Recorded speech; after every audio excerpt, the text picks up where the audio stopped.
Oh, hi there, everyone.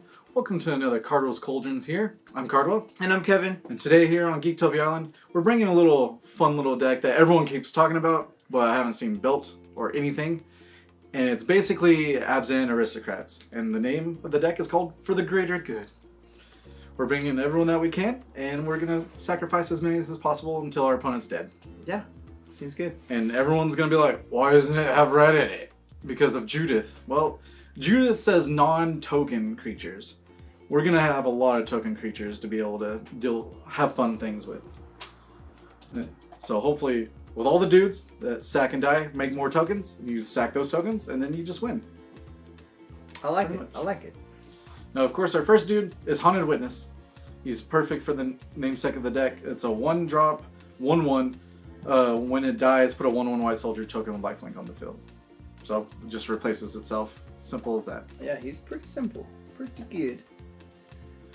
Go ahead. Next up is the Pitiless Pontiff. Yep. And she is like one of the big dudes of the deck. Yep. So a white and a black for a Vampire Cleric for a 2/2. Pay 1, sacrifice another creature. She gains a Death Touch and indestructible until the end of turn. Now, of course, we don't have like Nantuko Husk, which is like free sack outlets out there. We have one card that does it, but it's a little rough. This one, at least you can pay 1 to get the engine going. Yeah. And the fact that it just survives almost anything.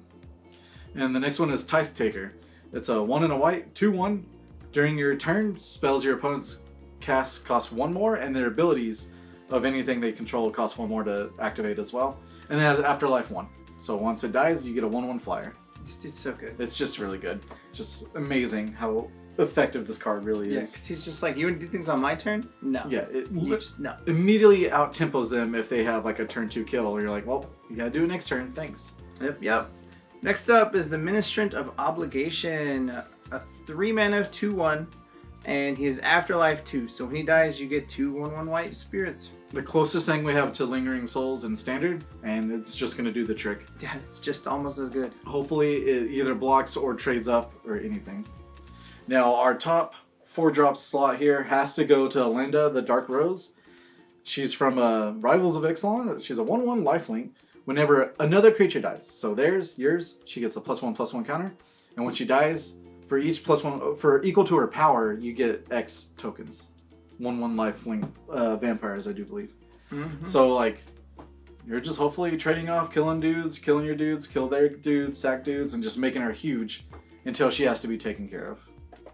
And she's got lifelink, so you're like, hey, I'm going to gain life regardless of what you're doing. Exactly.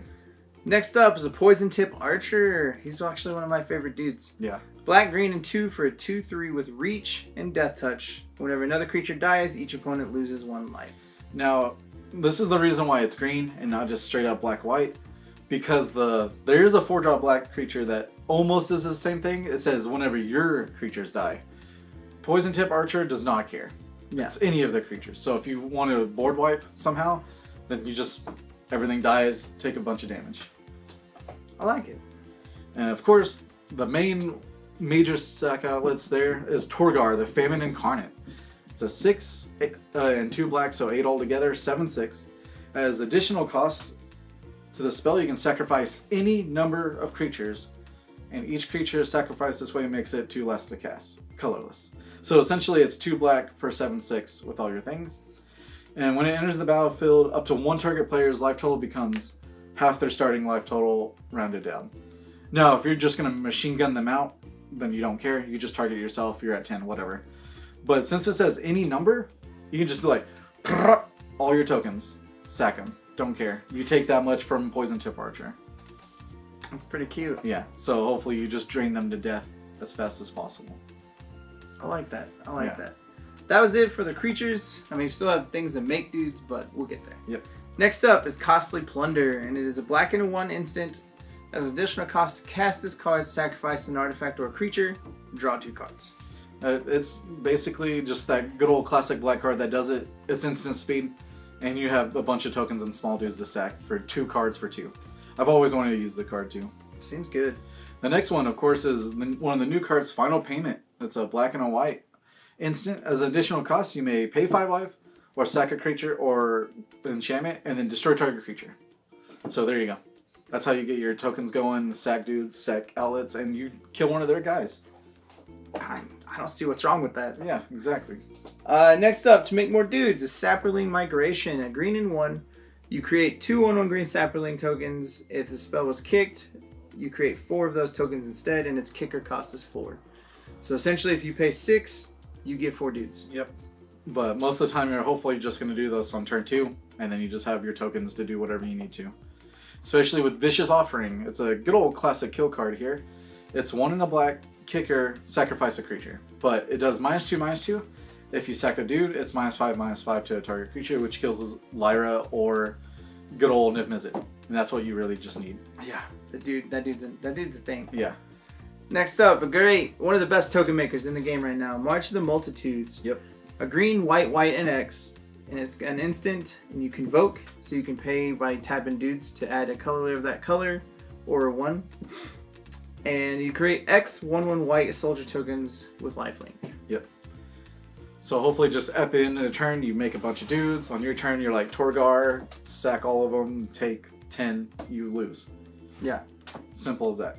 Yeah, card is insane because it's an instant. Yeah.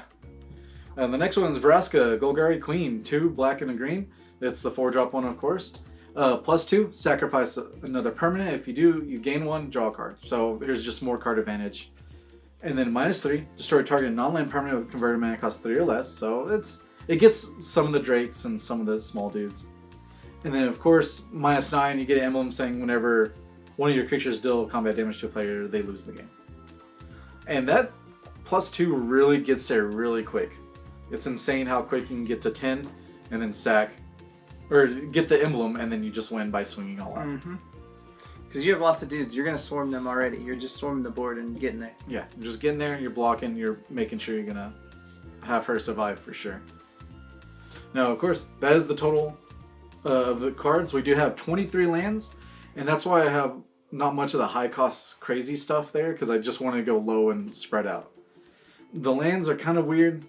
4 Godless Shrines, 4 Isolated Chapel, because it's mainly Orzhov with a splash of green. And then we have Overgrown Tomb, 4 Sunpetal Groves, 2 Woodland Cemeteries, and that kind of helps with the green. And then we have our basics, 3 plains, swamps, and 1 forest. Yeah. You're still going to want to run the basics right now because Field of Ruin is a card, and Settled Wreckage is a card. And Assassin's Trophy and is a Assassin's card. Trophy. You want to make sure you have that 1 forest just in case you can't get there, and then you search it up. Yeah. Simple as that. There's still cards, so you got to make sure they're played around. Yep. Of course, we've just been talking about honorable mentions because there's so many cards out there you can do sideboard. But the first one is Consecrate and Consume. I think it's just really good, especially because it deals with the graveyard. And if they have like a Carnage Tyrant, you're just like, sack it, and I gain 7. But the first one, exile a target card from the graveyard, you draw a card. Simple as that.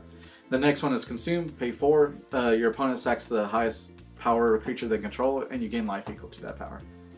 That's a good way to get rid of all those big dudes. Yep, gets rid of the big dudes. It also, gets rid of Niv Mizzet as well. Just anything for you to counterbalance the damage that you're going to be taking real quick. This is cute. Yep. Next one is Slaughter the Strong. 2 white and 1 for a sorcery. Each player chooses any number of creatures he or she controls with total power 4 or less, then sacrifices all of the creatures he or she controls. Yep. This dominates Golgari. It just destroys it. Because you have a bunch of small little dudes, you want to make sure you keep Poison Tip Archer, and then you sack them, and then they sack everything pretty much besides 1 creature. And then you're just like, okay, cool, thanks for taking all that damage. That's so silly. It's just a really good board wipe for that. And speaking of board wipe, it's Kyra's Wrath. 2 white, 2 black, because it's new. I want to try it out. Destroy all creatures. You gain life equal to the number of creatures you control that were destroyed this way. And since you have a bunch of Afterlife dudes, and Alana, if you're just if she's already big, because the counters don't act on the board wipe, you're just board wipe, I have a bunch of dudes, and you don't. That's what the card is made for. So you gain life, and you have dudes, and they don't, and you swing in next turn. That's really cute. Yeah, just to kill her after she's big and angry. Yeah, you're big and angry, and then you have a board, and you win. I like it. I think the deck's gonna be pretty silly. It's got a lot of little dudes that get there. Yeah, the dudes are enough to either block against aggro completely, or you just swing in as much as possible until they have to deal with them. And hopefully you get to combo out and just bleed them out like a classic Aristocrats deck. With that, hopefully you enjoyed the deck tech today. The list will, of course, will be down below. And hopefully you enjoyed your stay here at Geektopia Island. Goodbye. Goodbye. Also, guys, make sure you hit that like button, subscribe to our channel, and if you want to keep up to date on all of our future content, make sure you tap that bell. And go ahead and check us out on our streams. Don't forget to support us on Patreon. And thank you for staying here on the island. Later, guys. Bye.